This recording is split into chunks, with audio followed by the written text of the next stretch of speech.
నమస్తే అండి. నా పేరు doctor Anusha Mandava. I'm consultant radiation oncologist at star hospitals Hyderabad. ఇవాళ మనము సర్వైకల్ క్యాన్సర్ గురించి డిస్కస్ చేద్దాము. సర్వైకల్ క్యాన్సర్ అనగా గర్భకోశ ముఖద్వారము. ఈ సర్వైకల్ క్యాన్సర్ అనేది మహిళల్లో ఇండియాలో రెండో పొజిషన్లో ఉంది. అంటే ఒక 100 మంది క్యాన్సర్ పేషెంట్స్ మహిళల్ని తీసుకుంటే దాంట్లో 20% మనకు సర్వైకల్ క్యాన్సర్ డయాగ్నోస్ అయి ఉండే మహిళలు ఉంటారు. సో దీనికి కారణాలు ఏంటి? చాలా వరకు ఈ సర్వైకల్ క్యాన్సర్ అనేది హెచ్పివి ఇన్ఫెక్షన్ వల్ల వస్తుంది. ఈ హెచ్పివి ఇన్ఫెక్షన్ అనేది సెక్షువలీ యాక్టివ్ గర్ల్స్ అంటే first age at first sexual intercourse or number of children, number of sexual partners, ఇవన్నీ కూడా రిఫ్లెక్టివ్ ఆఫ్ హెచ్పివి ఇన్ఫెక్షన్ అనమాట.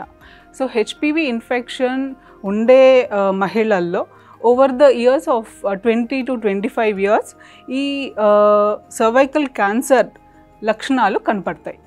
మనం సర్వైకల్ క్యాన్సర్ గురించి మాట్లాడినప్పుడు 85 to 90% of the causative agent is HPV infection.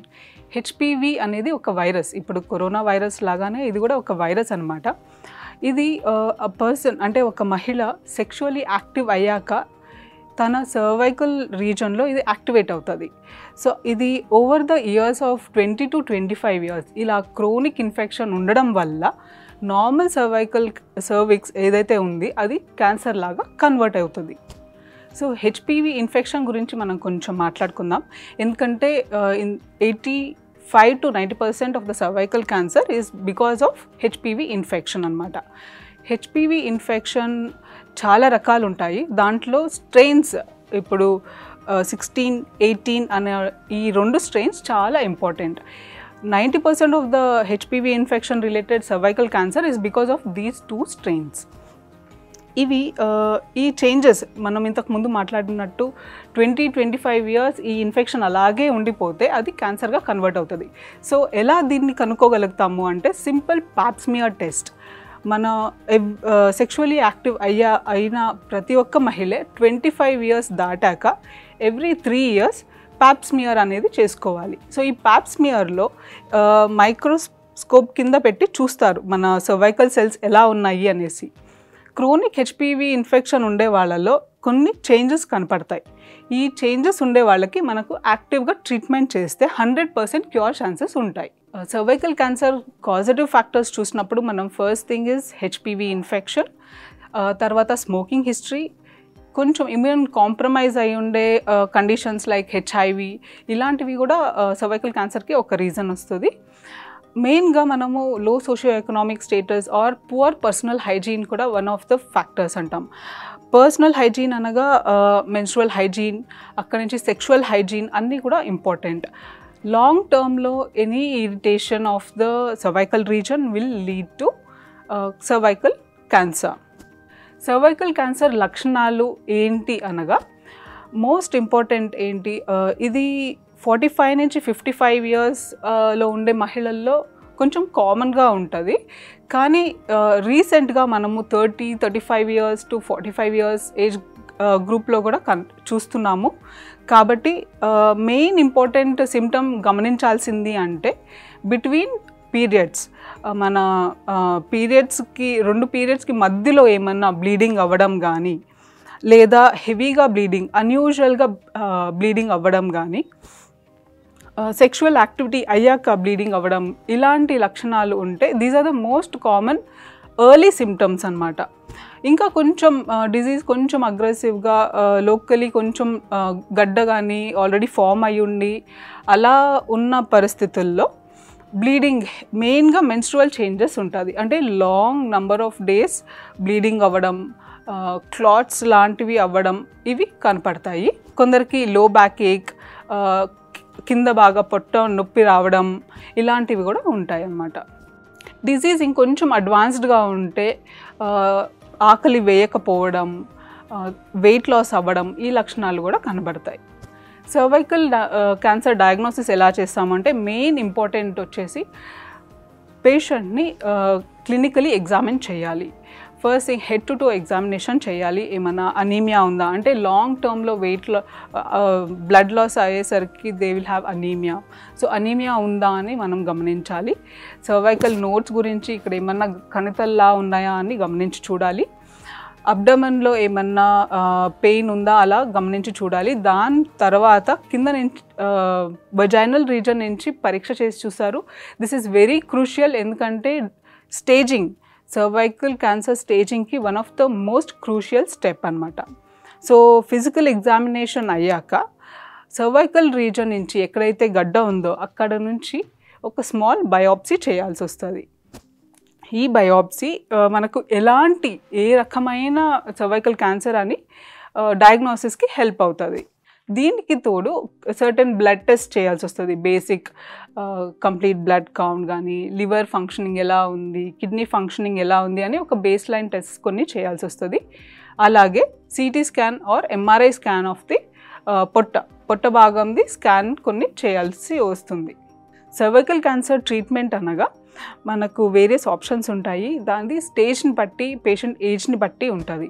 Early స్టేజ్లో ఆ మహిళ ఏమన్నా 30s 35 ఏజ్ గ్రూప్లో ఉండి తను ఫ్యామిలీ ప్లానింగ్ ఇంకా కంప్లీట్ అవ్వలేదు అంటే కనుక కంప్లీట్ ఎగ్జామినేషన్లో సర్విక్స్ రీజన్కే పరిమితమై ఉంటే మనం దాన్ని సర్జరీస్ చేసి కొన్ని అబ్జర్వేషన్లో, క్లోజ్ అబ్జర్వేషన్లో ప్రెగ్నెన్సీ ఫాలో అప్ చేయొచ్చు. రెండో విషయం ఏమి అంటే ఫ్యామిలీ కంప్లీట్ అయింది అంటే కనుక and if feasible for surgery is preferred in early stages. మనకు సర్జరీకి కాంప్లికేషన్స్ ఉన్నాయి లేదా కాంట్రా ఇండికేషన్స్ ఉన్నాయి అంటే కనుక రేడియేషన్ ద్వారా కూడా క్యూరేటివ్ రేట్స్ మంచిగా ఇవ్వచ్చు. ఇప్పుడు స్టేజ్ 2 అనగా మనకు దాంట్లో మళ్ళీ సబ్ కేటగరైజేషన్స్ ఉంటాయి. Stage 2A 2B. 2A అంటే సర్విక్స్ నుంచి అది వెజైనాకి కూడా కొంచెం పాకి ఉంటుంది. దీంట్లో కూడా కొన్ని కండిషన్స్లో మనం సర్జరీ చేయవచ్చు. ఇఫ్ గడ్డ ఏమన్నా మోర్ దెన్ 4 centimeters ఉండి హై రిస్క్ ఫీచర్స్ ఉన్నాయి అంటే కనుక radiation with chemotherapy is indicated. If stage 2B నుంచి అంటే 2B అనగా గర్భకోశం నుంచి పక్కకి పాకున్నట్టు. సో అలాంటి కండిషన్స్లో మనకు radiation with chemotherapy followed by brachytherapy మంచి రిజల్ట్స్ ఇస్తుంది. స్టేజ్ 3 అనగా గర్భకోశ పక్క నుంచి కొంచెం ఎక్కువ పాకినట్టు ఆర్ వెజైనా లోవర్ థర్డ్కి కింద భాగం దాకా పాకుండే కండిషన్స్ని స్టేజ్ 3లో కేటగరైజ్ చేస్తాం, AB అనేసి.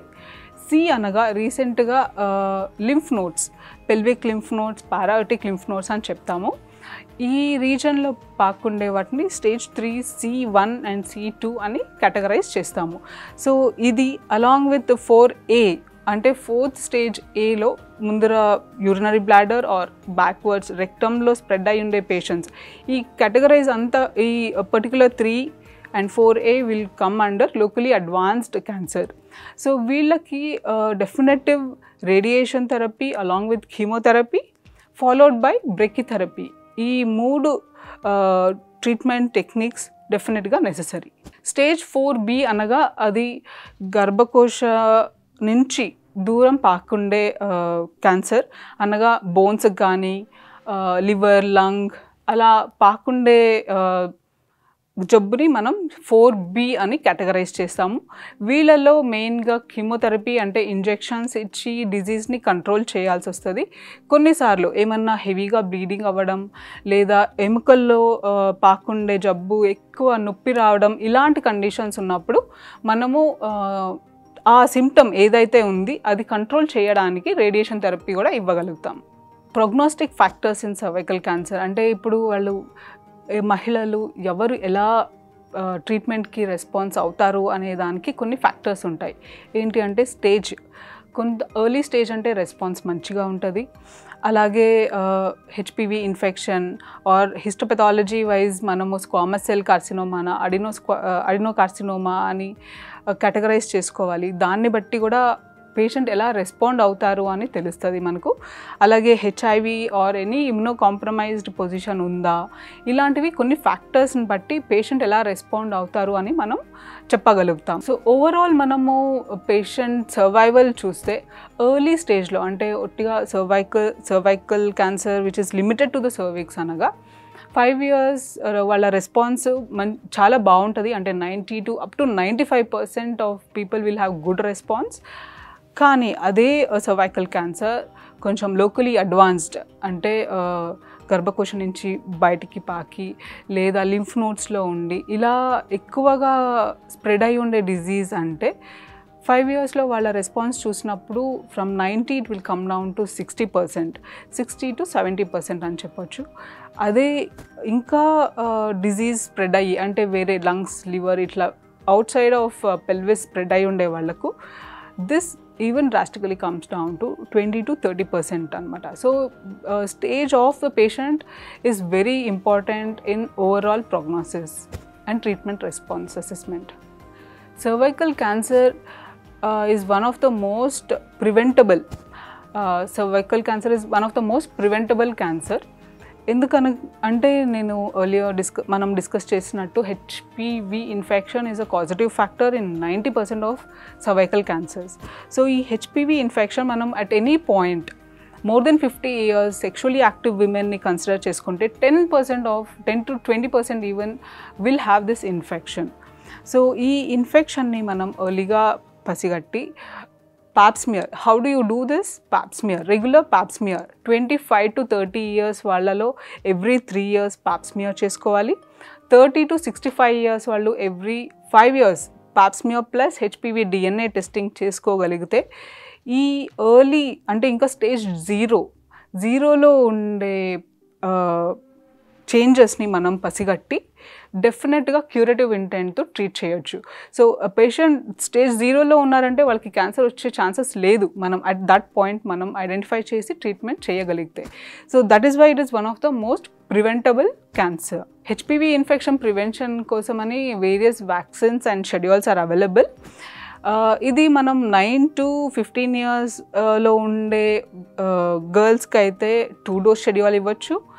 If it is between 15 to 25 years అంటే 3 dose షెడ్యూల్లో ఇస్తే we can drastically reduce this HPV infection, thereby reducing the risk of cervical cancer. Not just cervical cancer, it is HPV infection is also associated with genital warts, anal cancer and also oral cavity cancer. So ivanni kuda manamu at a single shot we can reduce. Cervical cancer burden తగ్గించడానికి WHO ఒక స్ట్రాటజీని implement చేస్తుంది. By 2030 it is started an initiative wherein 90%, 70 and 90. So 90% of the girls in the age group of 9 to 25 should be vaccinated. At least 70% of the women in the age group of 21 to 65 should undergo screening tests, and 90% of these women who undergo screening tests and have a positive finding should be treated. So with these three major steps, WHO has taken an initiative to eradicate cervical cancer. Together we can achieve it.